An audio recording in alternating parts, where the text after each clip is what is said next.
Boa noite, pessoal. Boa noite. Sejam todos bem-vindos. Estamos aí na nossa sétima aula da disciplina de matemática básica, onde a gente busca fazer um resgate dos conteúdos de matemática fundamental que serão utilizados nas outras disciplinas do curso de logística aqui do IFAL Benedito Mendes.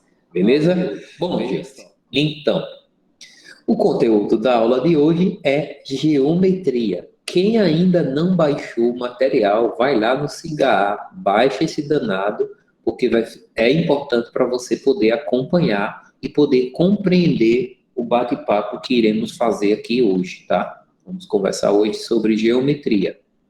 Na primeira parte da aula, a gente vai ver algumas definições elementares, fazer uma introdução, e logo após a gente vai estudar o Teorema de Tales, tá?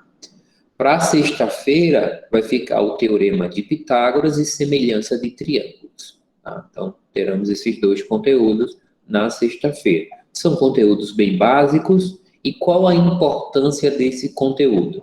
É para que vocês tenham noção de espaço, né? Para que vocês tenham noção de área, para que vocês possam compreender o espaço onde você vive, onde você vai organizar o armazém. Tipo assim, há situações, claro, que são particulares, mas existem, que a pessoa pergunta qual a altura da sua casa, a pessoa diz que deve ter uns 40 metros. Na verdade, tem 3 metros e olhe lá, porque a pessoa não tem muito noção de comprimento. Então, espaço, ver se vai caber, como é que pode medir, enfim, essas coisas, elas são importantes, são noções de geometria, tá? A gente aprende isso, até mesmo na pré-escola, a gente já começa a manusear aqueles blocozinhos, exatamente para que a gente tenha e adquira essa habilidade que é fundamental. A habilidade dos cálculos é importante, mas essa também é importante. Você ter uma noção de espaço, de comprimento, enfim, e questões relacionadas à geometria. Beleza? Então, a aula de hoje é sobre isso. Então, geometria, né?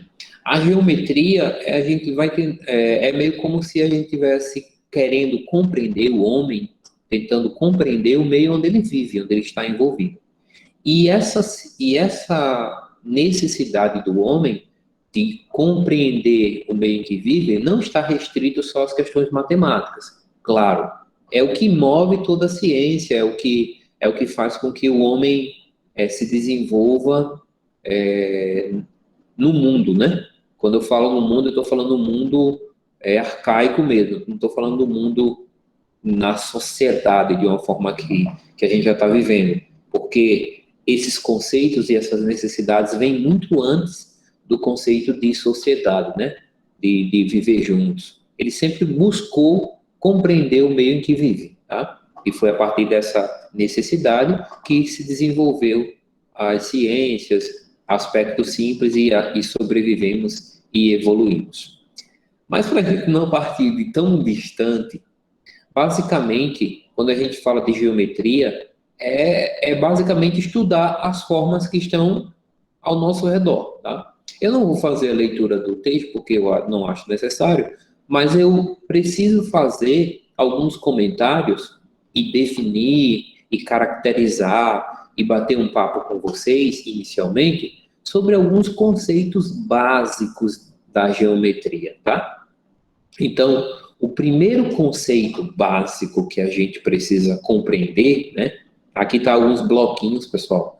Esses bloquinhos, geralmente, a gente manipula ele quando é criança, exatamente para a gente ter essa percepção das formas, né? Mas a gente não vai estudar essa parte da geometria, que é chamada de geometria espacial. A gente vai ficar limitado à geometria plana, tá bom? Vamos estudar basicamente a geometria plana. E aí o que acontece? Na geometria, né? Na geometria, porque é mais ou menos assim. As definições e os conceitos, eles iniciam-se na geometria plana e a partir da geometria plana, ela vai se abrangendo para a geometria espacial, ok? Só peço um favor para vocês. quando eu falar em geometria espacial, não pense que espaço significa a galáxia, aquela coisa sideral. É também, só que a gente fala espacial no sentido matemático, é todo objeto que tem três dimensões, tá? O seu objeto tem três dimensões, quais seriam as três dimensões, professor? Por exemplo, eu até citei à tarde, eu nem sei se está aqui mais, uma medalhinha aqui, que eu estava utilizando, mas eu vou usar a chave do carro. Então, esse objeto aqui é um objeto tridimensional. Por que ele é um objeto tridimensional? Porque ele tem comprimento, largura e tem altura. Se você parar para pensar, todos os objetos, até uma simples folha, ela também é tridimensional. É mesmo, professor. Não estou vendo a altura dessa folha, não. É porque essa altura é muito pequenininha. É quase que imperceptível, mas ela existe. Então, todos os objetos que existem, que a gente interage, eles são planos. Até se você fizer um risco, por exemplo, num quadro, você vai ver que tem uma certa altura, porque existe uma certa capa de tinta que foi espalhada ali. Então, tudo tem altura, tudo é tridimensional. Mas a teoria matemática, ela precisa ser baseada a partir do espaço plano, para só aí a gente conseguir entender o espaço em que a gente vive. Tá? E um dos elementos mais essenciais, mais básicos da geometria é o ponto. Se eu perguntar para você o que é um ponto, você vai dizer, é um ponto. Você não, ele é tão essencial, ele é tão básico, é tão elementar, que você não tem muito o que dizer, você não tem como definir. Tá? E o ponto é uma coisa extremamente interessante, porque o ponto só existe na cabeça da gente. O ponto só existe de forma abstrata. Por que o ponto só existe de forma abstrata, professor? Porque o ponto não tem dimensão. O ponto não tem largura, não tem comprimento e não tem altura. Ele é unidimensional. E o que é que existe na natureza que não tem dimensão nenhuma? Se você for pensar em um vírus, numa bactéria, que é minúsculo, tem dimensão. É uma dimensão muito pequena, mas tem dimensão.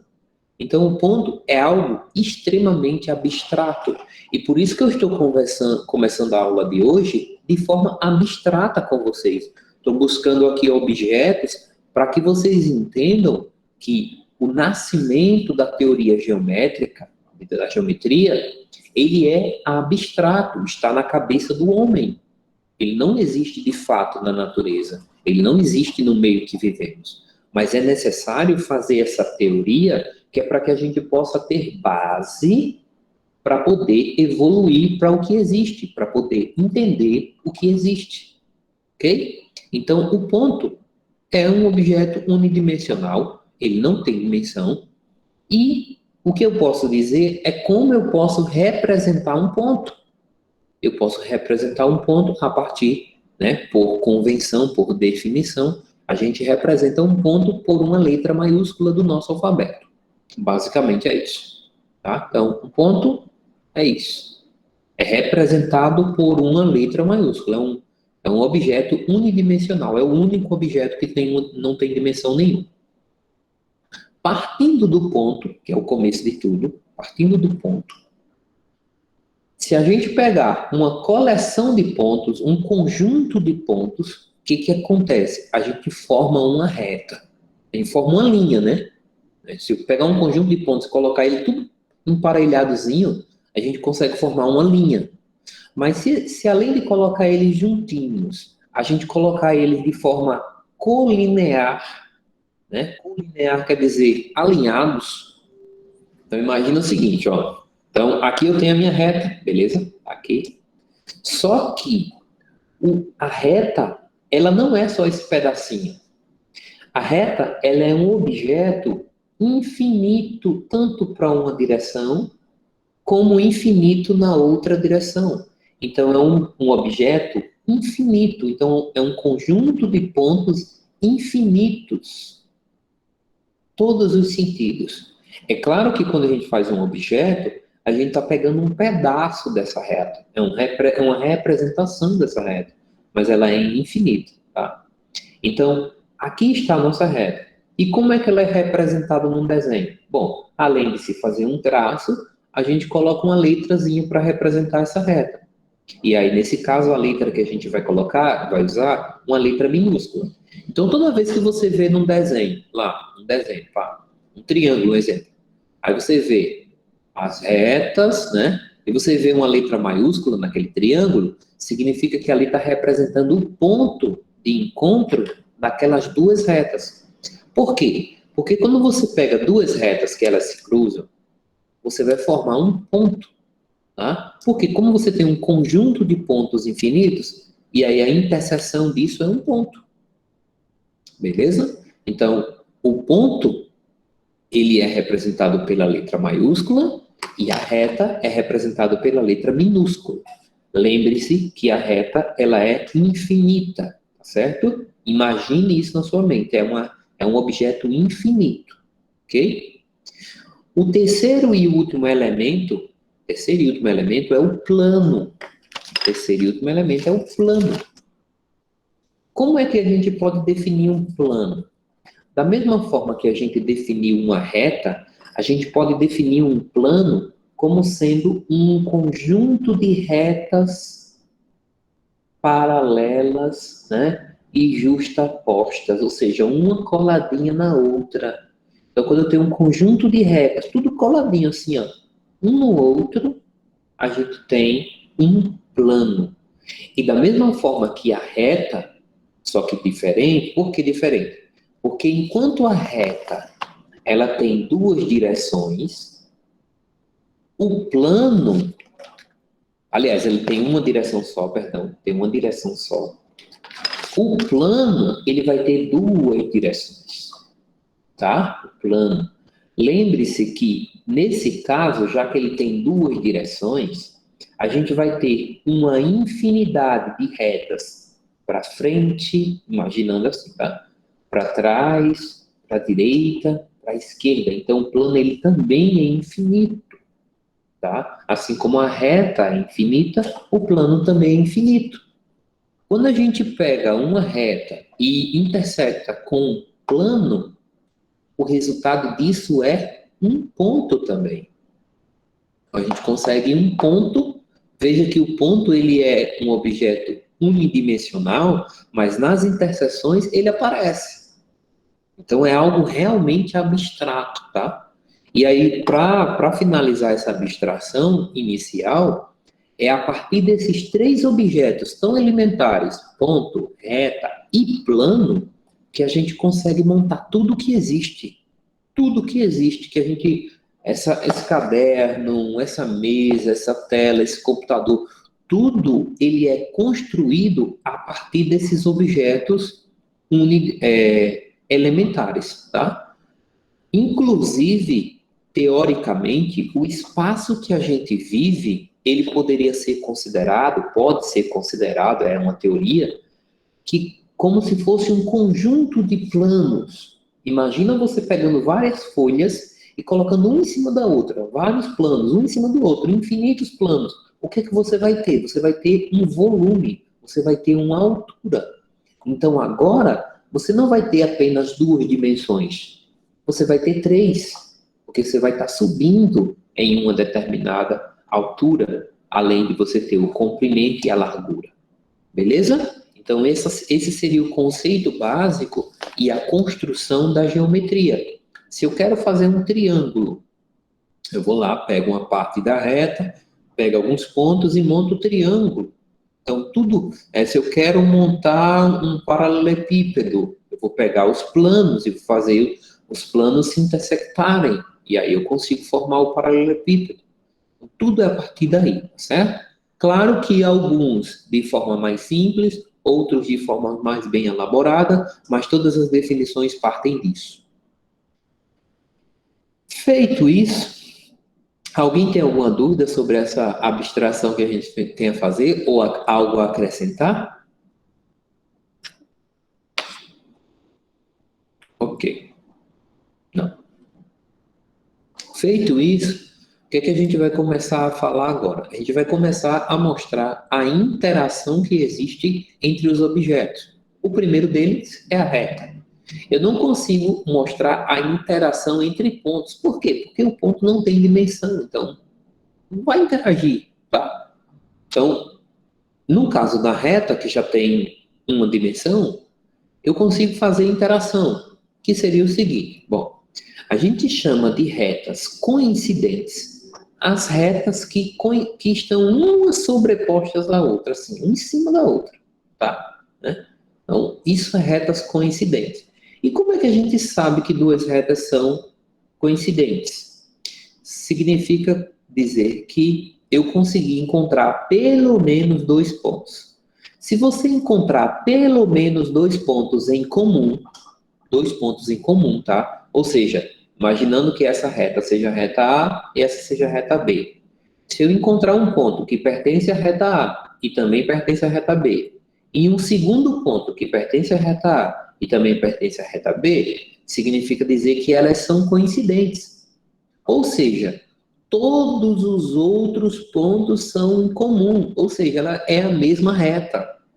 Por quê? Porque não faz sentido eu dizer que tem dois pontos em comum e teria um terceiro fora. Como é que ia ficar um terceiro fora? Todos os pontos estariam juntos, a partir do momento que eu coloquei dois, tá? Então, se eu coloquei dois, os outros têm que ser, por consequência da definição, tá? Então, retas coincidentes são retas que têm todos os pontos em comum. E como é que eu descubro? Eu preciso encontrar pelo menos dois. Se eu encontrar dois pontos, eu já sei que elas são coincidentes. Eu não preciso encontrar infinitos pontos. Ok? Então, esse é o nome de retas coincidentes. A gente tem também as retas chamadas de concorrentes. Reta coincidente é quando tem todos os pontos em comum. Tá juntinho assim. É o mesmo ponto. Voltando para. Mas deu para entender, já falou, tá ok. Agora vamos para concorrente. Concorrente não. Concorrente só tem um ponto. É isso aqui. Ó. Isso é concorrente. Só tem um ponto em comum. Por quê? Se eu encontrar um segundo ponto em comum, o que acontece com ela? Ela já fica junta. Então, se tiver só um ponto, aí a gente diz que ela é concorrente. Se tiver mais de um, ela já é coincidente. Concorrente, coincidente. Tá? Existe uma terceira forma. Qual seria a terceira forma, professor? Elas não terem ponto em comum. Então, se elas não tiverem nenhum ponto em comum, a gente diz que elas são paralelas. É o que acontece aqui dessa forma que eu estou colocando. Essa reta da caneta azul não se encontra com a reta do lápis. Porque elas são paralelas, não tem ponto em comum. Então, a gente diz que são paralelas, tá? Então, só recapitulando. Se a reta tem pelo menos dois pontos em comum, a gente diz que é coincidente.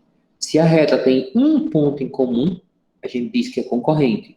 E se a reta não tem nenhum ponto em comum, a gente diz que é paralelo, porque não se encontra.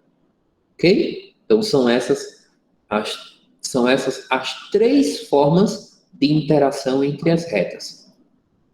Existe uma quarta forma de interação entre as retas, só que ela não acontece no plano, ela acontece no espaço, tá? E aí, como a gente não está estudando o espaço, mas o nome dessa interação seria reta reversa, porque ela nem é paralela, ela não se encontra, mas também não tem ponto em comum. Aí, reversa, eu não vou viajar com vocês para o espaço, porque senão vai ficar um pouco mais complexo. Mas num plano, a gente tem três formas. Se tiver dois pontos, coincidentes. Se tiver um ponto, concorrente. Se não tiver nenhum, paralelo. Paralelo, concorrente, coincidente. Ok?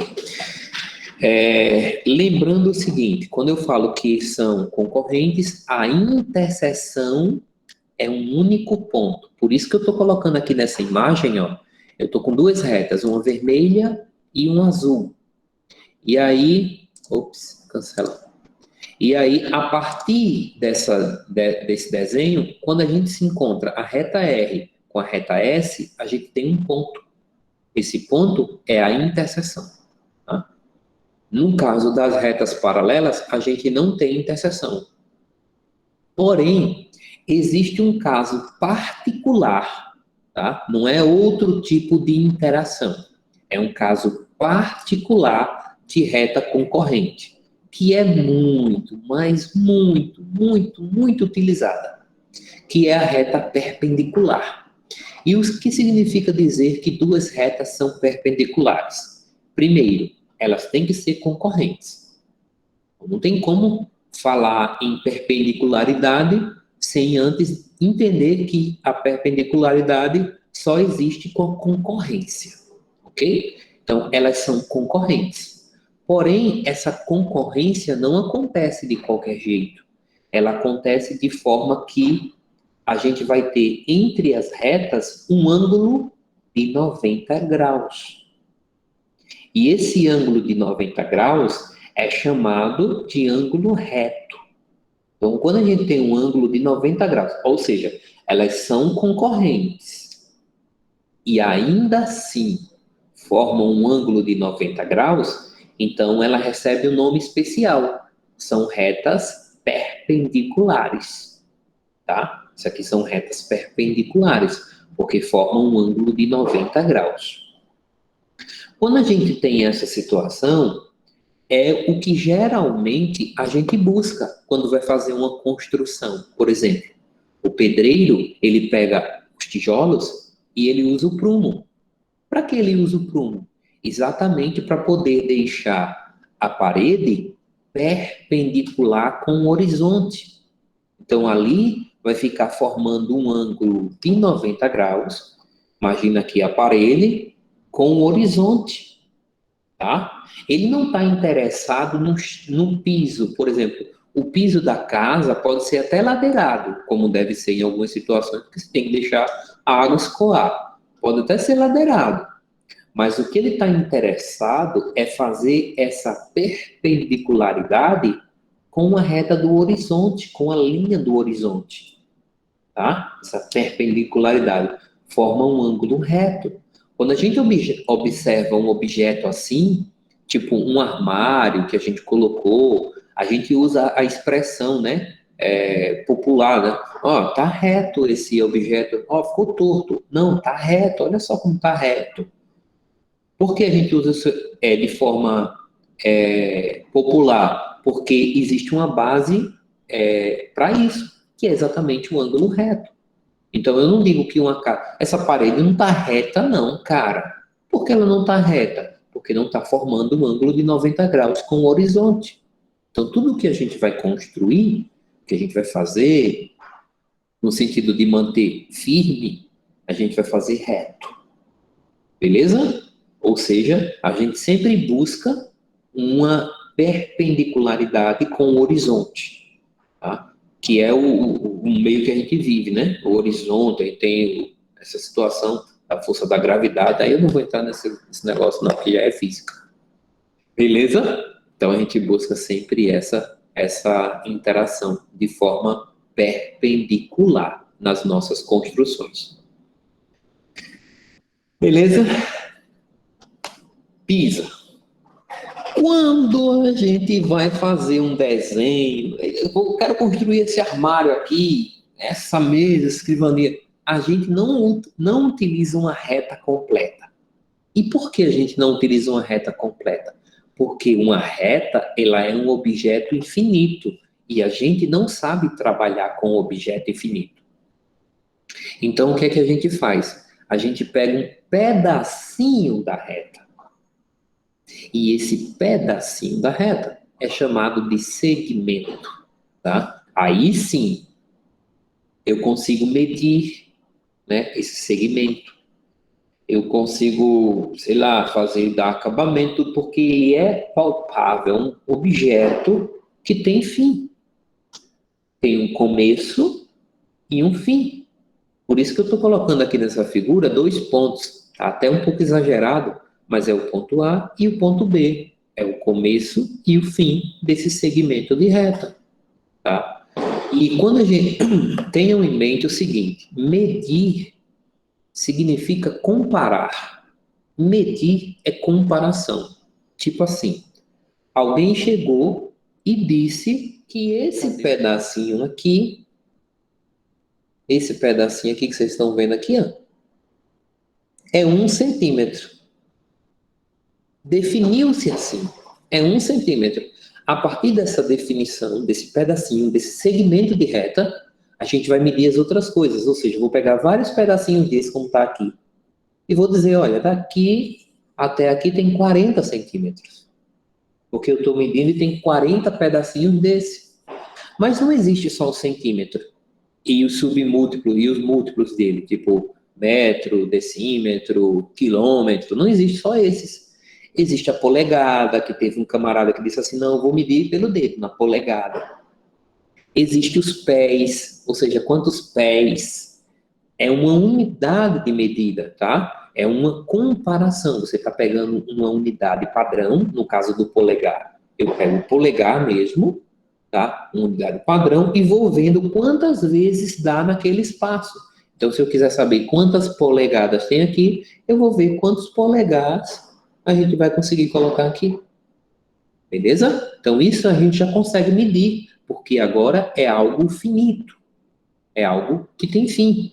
Consigo medir. E é exatamente a partir desse ponto que a gente consegue fazer conta. Gostaram? Vamos meter bronca agora nos cálculos. Eu vou mudar aqui a câmera e vou apresentar para vocês o Teorema de Tales, tá? Deixa eu mudar para vocês aqui, colocar lá no quadro e vou apresentar já para vocês o Teorema de Tales. Um feixe de retas paralelas. O que significa isso? Quem pode me dizer? Um feixe de retas paralelas é um conjunto de retas que nunca se encontram, né? Elas estão todas ali paralelas, é um feixe, é um conjunto de retas paralelas. Então, o teorema de Tales é o seguinte, que em um feixe de retas paralelas, cortadas por duas transversais, transversais é a mesma coisa que concorrentes, tá? São sinônimos. Dividem essas mesmas retas, paralelas no caso, em segmentos proporcionais. Percebe a importância da introdução que a gente fez? Por quê? Porque no texto da definição do teorema, na apresentação do teorema, quando eu falei paralelas, teve um aluno aí que já falou, professor, que nunca se encontram. Então, lembre-se disso. Essas definições que a gente deu agora de forma tão abstrata ali, sentadinho agora há pouco, elas serão utilizadas num texto como uma coisa comum. Como que eu imagino que você já saiba. Tipo, eu coloco lá, duas retas paralelas, tal. Você, na sua imaginação, vai começar a desenhar aquilo ali, ou então rabiscar no papel, só pela palavra, porque você já sabe a definição. Eu digo assim, duas vias concorrentes ou duas vias perpendiculares. Isso eu falando no texto do problema matemático. Então, por isso que é importante essa introdução um pouco mais detalhada, um pouco mais de calma, porque quando a gente chegar na parte complexa, na parte, vamos resolver o problema, quando eu ler, não passa despercebido. Digamos, o problema está lá e eu cheguei e disse, olha, a rua A com a rua B é perpendicular. O que significa? Eu vou estar dizendo em toda a questão o que significa? Não, eu disse antes. Então você já vai conseguir compreender. Então Tales disse o seguinte, que em um feixe de retas paralelas, cortadas por duas transversais, então eu vou fazer isso aqui. Pronto, então vamos lá. Então eu estou dizendo que essas três retas, A é paralela a B, é paralela a C. Quando você vê isso no texto com duas barrinhas, significa que as retas são paralelas. Lembra que eu falei no começo da aula que a reta é representada por um ponto, por uma letra minúscula? Então, estou colocando aqui, reta A, B, C. As transversais, vou chamar aqui de R e R'. Então, são duas transversais. A partir do momento que a gente colocou duas transversais, a gente vai ter, entre as retas paralelas e essas transversais, a gente vai ter pontos de interseção. Esses pontos a gente pode nomear. Então, tipo, eu vou chamar esse ponto aqui de ponto A, aqui de ponto B, esse aqui de ponto C.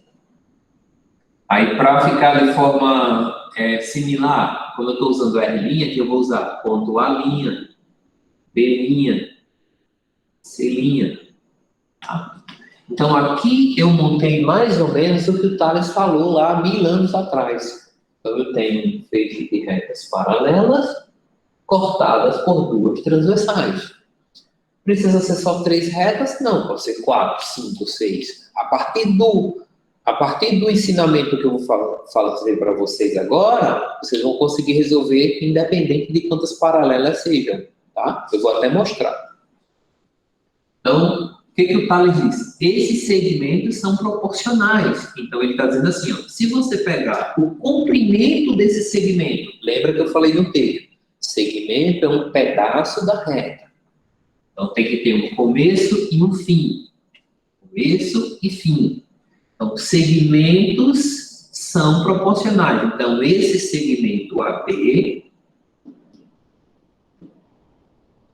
está para esse segmento A'B'.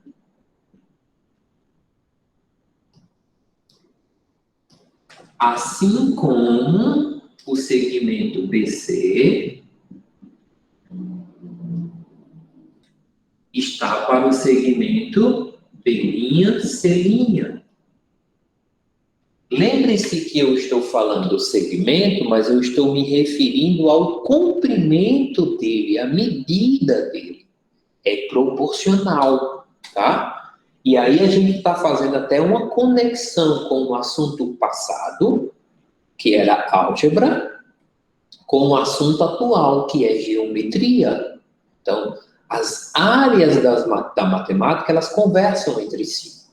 Então, é proporcional. Então, como é que eu faço conta com isso, professor? Imagina o seguinte, imagina que isso aqui seja uma rua, sei lá, um espaço, aquele negócio que vocês colocam toque lá, alguma coisa assim. Então, imagina que você consegue medir esses 3 segmentos, mas você não consegue medir o 4º segmento, por algum motivo. Um instrumento quebrou, você não consegue alcançar, é inatingível. Algum motivo você não consegue medir. Então, vamos supor que essa medida aqui seja 5 metros e essa daqui seja 4 metros. Supondo que essa daqui seja 4,5, eu peguei meu objeto, meu instrumento e fui medir. Aí eu medi e deu 4 metros, 5 metros e 4,5. Aí, por algum motivo, sei lá, o objeto quebrou, eu não consegui medir isso aqui. A linha B'. O teorema de Tales me salva, tá? Por quê? Eu só posso fazer isso se eu tiver a certeza que as retas são paralelas, beleza? Então, como no enunciado, eu estou dizendo aqui, ó, A é paralela a B, que é paralelo a C, então elas são paralelas. Então, eu posso aplicar o teorema de Tales. Ou seja, 5 está para X, assim como 4 está para 4,5. Aí eu consigo fazer conta. Ó, meio pelos extremos, porque são proporcionais, então isso funciona. Então, é 4x é igual... Aqui dá quanto? Deixa eu pegar um bichinho aqui, que já me ajuda. 4,5 vezes 5... dá 22, hein? E aí, x é igual a 22,5 dividido por 4 é igual a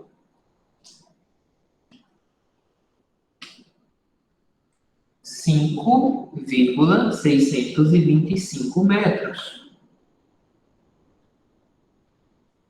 Então, veja, eu consegui descobrir uma medida sem ter alcançado o tal segmento. Se utilizava esses procedimentos, esses cálculos, por exemplo, para medir a largura do rio Nilo.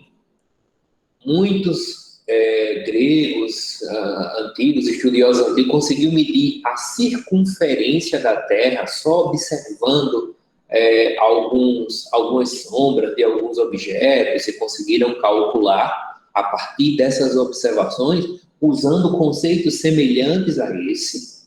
Tá? Então, tudo que é inatingível no sentido de espaço físico, a gente, se tiver o paralelismo, a gente consegue utilizar o teorema de Tales e descobrir aquele segmento que não estava ao nosso alcance. Ok? Tranquilo? Então, esse é o teorema de Tales. É isso que a gente vai brincar. Nada mais que isso. Só que acontece o seguinte. Algumas situações, a gente tem que entender que quando o Tales fala assim, formam segmentos proporcionais. Essa daqui não é a única proporção. Ela não é a única. Ela é uma proporção, mas não é a única. Quais seriam, então, professor, as outras proporções? Por exemplo, ele fala em proporcionalidade. Então, se eu pegar da reta A até a reta C, se eu pegar esse segmento todinho, ele também tem que ser proporcional a esse todinho daqui. Porque está entre as mesmas retas. Então, independente de qual segmento eu vou pegar, o importante é que esteja entre as mesmas retas. E o que significa dizer que é proporcional? Vamos voltar um pouquinho. Significa dizer que se eu fizer essa divisão aqui, ó, 4 dividido por 4,5, vai ser a mesma coisa que pegar 5 e dividir por 5,625. Da mesma forma, se eu somar esse daqui e somar esse daqui e fizer a divisão, vai ter que dar o mesmo resultado, porque são proporcionais. Lembra? Medidas proporcionais, números proporcionais, diretamente, é o que acontece aqui. Aí tem uma situação bem interessante na nossa apostila, que aí eu vou responder esse exemplo. O menino construiu a fogueirinha, então, aí ele pegou aqui, as medidas eram essas aqui. Ele falou o seguinte, deixa eu ler para vocês, diz assim. Pedro está construindo uma fogueira, representada pela figura abaixo. Deixa eu concluir a figura. A figura é essa aqui. Aí aqui é X, aqui é Y. Aqui é 6 e aqui é 8. Aí aqui a gente tem R, a gente tem S e a gente tem T. São 3 retas paralelas. Aí ele fala que é representado pela figura abaixo. Ele sabe que a soma de X com Y é 42.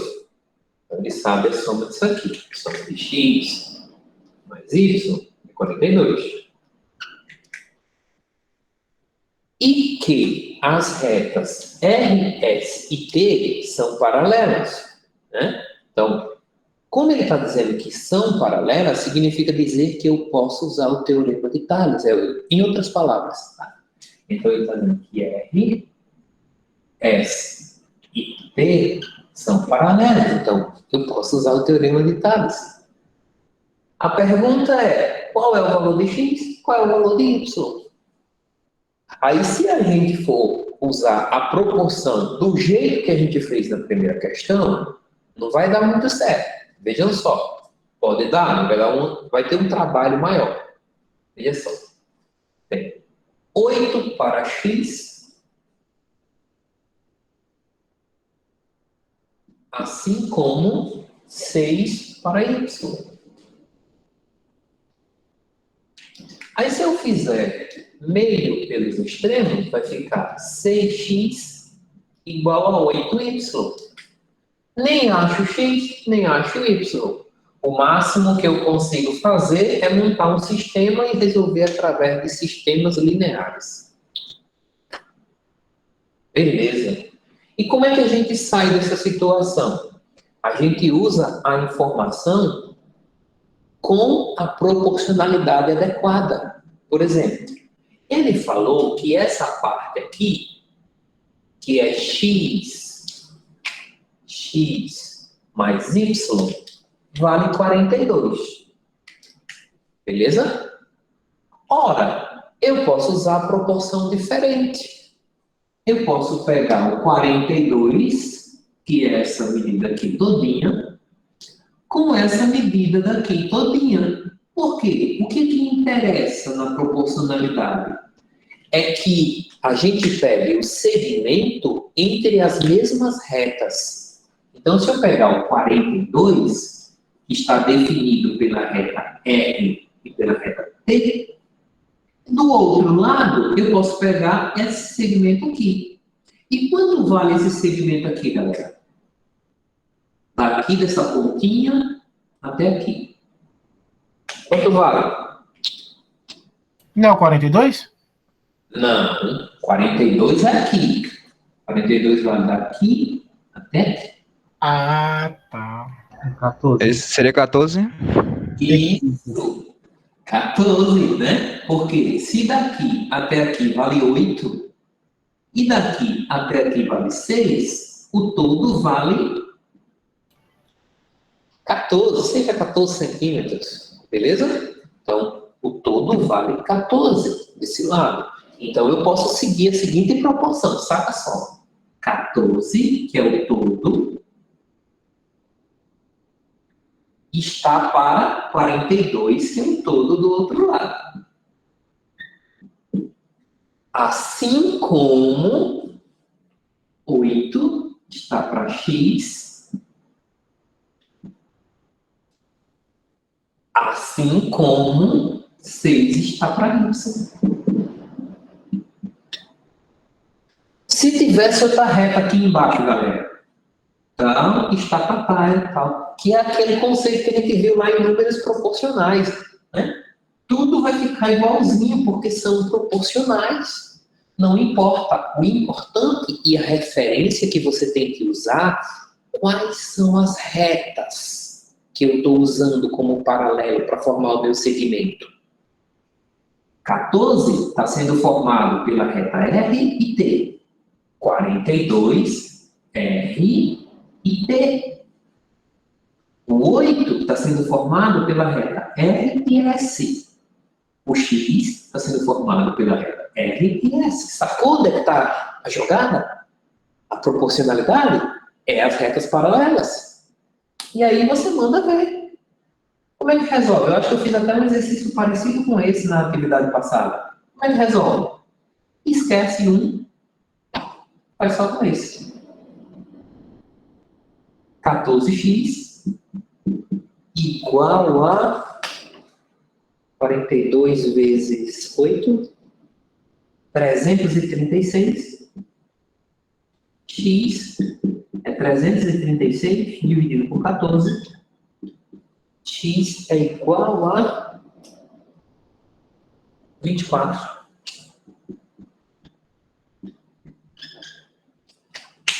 Melhor do que montar um sistema. É só você saber a teoria, é só você sacar a teoria, entender e interpretar. Por isso que eu levei tanto tempo explicando aquela parte abstrata. Porque muitas das vezes o professor chega e já mete isso daqui. Ou, bora fazer não sei o quê, faz isso, mas... Não, cara, você tem que ensinar para ele os pormenores, porque a geometria ela está no abstrato ainda. Ela só passa a se tornar algo mais concreto quando a gente vai chegar na geometria espacial, que começa a falar de cone, aí mostra um funil ou um chapéu de aniversário, aí começa a se tornar mais concreto. Mas antes disso, a maioria é abstrato. Tá ligado? Então, como é que eu acho o y, professor? Do mesmo jeito, use a mesma proporção, 14 para 42.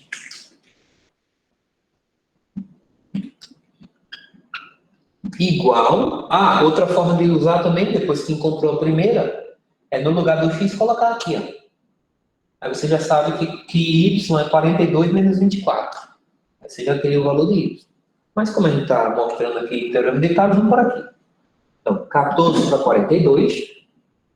E aí eu pego 6 para y. E aí a gente fica com 14y igual a 42 vezes 3. 552.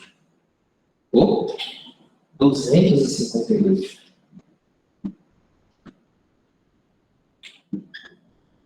E aí eu tenho que y é igual a 252 dividido por 14.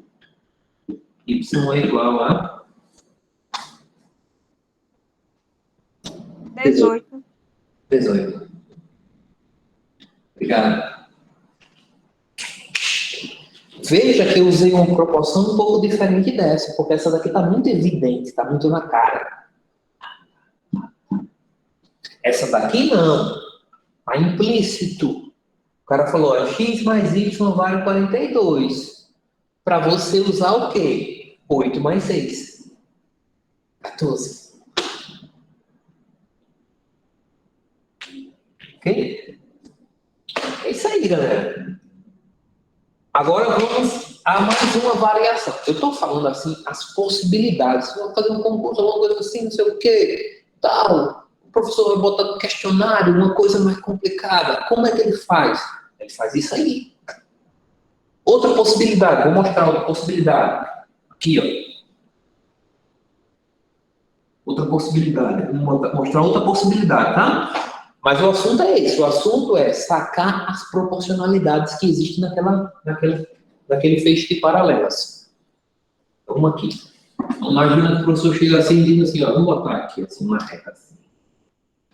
Outras, tem que ter paralela. Se não tiver paralela, não pode usar o teorema de Tales, viu? Não pode. Se no texto não estiver informando que são paralelas, você não pode usar. Ou seja, essas retas não podem se encontrar. Então, aí o professor chega e diz, vou dificultar, agora vou acabar com a vida desses alunos, não sei o quê. Tome. Tome. Aqui, reta R e R'. Pronto. Aí depois aqui ele diz que isso aqui vale 6. Aqui vale 5. Isso aqui vale X. Eu não estou medindo não, tá? Imaginando que eu estou com a régua aqui, estou medindo esses valores. 6, 5, X. E aqui vale, sei lá, vou botar 7. 6, 5, 7, X. Por algum motivo eu não consegui medir aquilo lá. Aí, cara, detonei. Foi santa vez eu quero mais um tapinha, eu sei fazer isso, não é? Só porque tem um Xzinho assim, mas 6 está para 5, assim como 7 está para X. 6 está para 5, assim como 7 está para X. Errou. Além de você observar as retas paralelas, você tem que observar qual transversal você está utilizando. Então, se eu estou fazendo assim, ó, 6 para 5, qual é a transversal que eu estou usando primeiro? Eu estou usando primeiro a transversal R. E depois, a transversal R'. Então, eu usei 6 para 5. Ou seja, primeiro eu usei R e depois eu usei R'. 6, 5. O que aconteceu na parte de baixo? Eu estou utilizando primeiro R', que é o 7, e depois R, que é o X. Ou, isso. Então, 6 está no R, está para 5. 6 para 5. Quando eu fui fazer a segunda proporção, eu peguei o contrário. Eu peguei 7 para X. Mas eu tenho que seguir a mesma ordem que eu comecei aqui. Qual foi a ordem que eu comecei? R para R'. Então, 6 para 5. Na parte de baixo, eu vou ter que fazer a mesma coisa. Eu vou pegar X para 7. X para 7. Então, é isso que eu preciso fazer, inverter, porque como ele cruzou aqui, está invertido embaixo. Então, eu tenho que inverter. Beleza? Então, lembre-se disso. Além de você seguir as mesmas paralelas, você tem que ver a ordem com que você está fazendo. Qual a transversal você está utilizando em cada momento. Aí, tá tranquilo. Aí eu posso fazer meio pelos extremos. 5x igual a 42. X é igual a 42 ou 5. X é igual a 8,4. Não estou colocando unidade aqui, mas pode ser centímetro, metro, quilômetro, tá? O que você vai ver? Será que você vai ver em todas as questões o negócio assim um pouco cru? Não, você pode ver tipo contextualizado com como foi feito aqui no negócio da fogueira, ou então um mapa com as ruas paralelas e transversais, né? Paralelas e transversais, perguntando você para saber quais são as medidas. Além disso, o que é que o professor pode dificultar mais? Colocar 4 paralelas. Se você sabe fazer com 3, você sabe fazer com 4 ou 5. É como aqui. Ó que coisa linda aqui, professor Pedro. Ó. Várias ruas paralelas, A, B, C, D, tudo paralelo.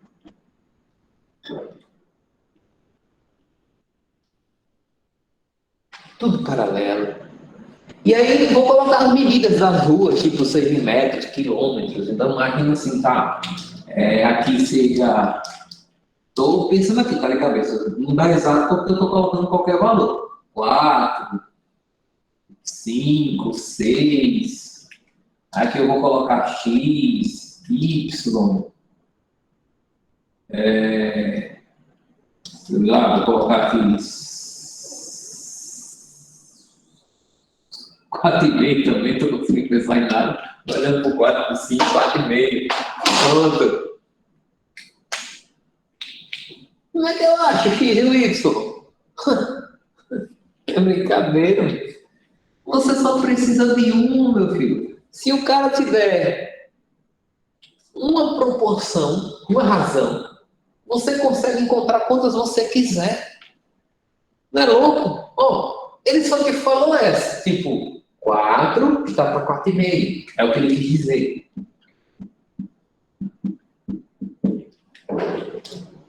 4 para 4,5. Como é que eu acho os outros?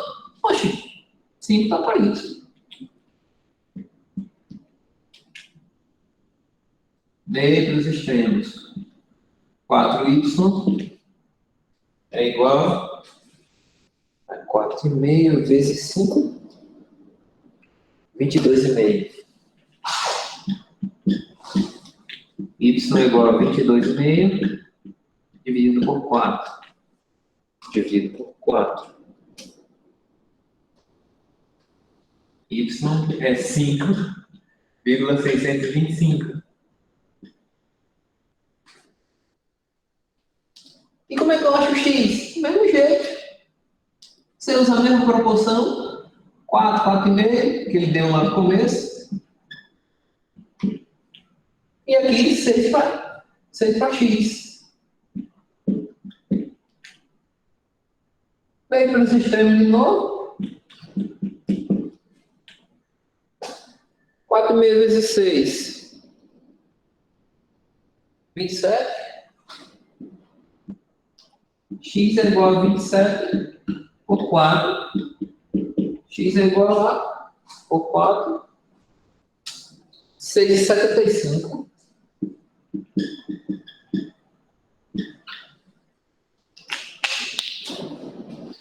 Se o infeliz botar numa fileira de negócio aqui, eu consigo resolver tudinho. Se ele botar um alfabeto, eu faço tudo. Só com aquela primeira. O assunto acabou. Eu estou tranquilo, e vocês também espero que estejam. Desejo a todos uma ótima noite, um bom descanso, um excelente feriado. E até a próxima, se Deus quiser, estaremos juntos.